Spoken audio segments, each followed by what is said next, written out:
బీసీల బిల్లు ఏదైతే పెండింగ్ ఉందో ఫస్ట్ అరవింద్ గారు రాజీనామాతో శ్రీకారం చుట్టండి. మీరు బీసీలకు మంచి ఆరాధ్య దైవంగా మిగిలిపోతారు.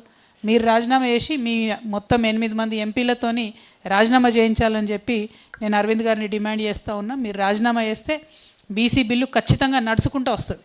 ఇవాళ మోడీ గారిది అక్కడ మైనారిటీ గవర్నమెంట్ నడుస్తుంది. చంద్రబాబు నాయుడు గారి మీద అట్లనే నితీష్ కుమార్ గారి మీద ఆధారపడి ఉన్నటువంటి గవర్నమెంట్. కాబట్టి బీసీలకు న్యాయం జరగాలంటే 42% రిజర్వేషన్ రావాలంటే బీజేపీ ఎంపీలు రాజీనామా చేయాలని నేను మళ్ళొకసారి డిమాండ్ చేస్తూ ఉన్నా.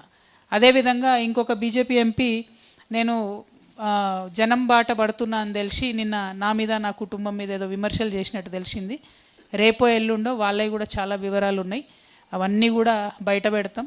మీరు చేసిన అవినీతి ఏంది, ఏం జరిగింది, వివరాలు లెక్కలు పత్రాలతో సహా ఎవరైతే ఎంపీ గారు నా మీద నా కుటుంబం మీద లేనిపోని ఆరోపణలు చేస్తూ ఉన్నారో వారి వివరాలన్నీ కూడా పత్రికాముఖంగా బయట పెడతామని ఈ సందర్భంగా తెలియజేస్తున్నాం. మరి వాళ్ళ అసలు జాగృతి జనం బాట అనే కార్యక్రమం ఎందుకు చేపట్టాల్సి వచ్చింది అనేటటువంటి అంశం గురించి మీకు ఒక 2 నిమిషాలు చెప్పాలి.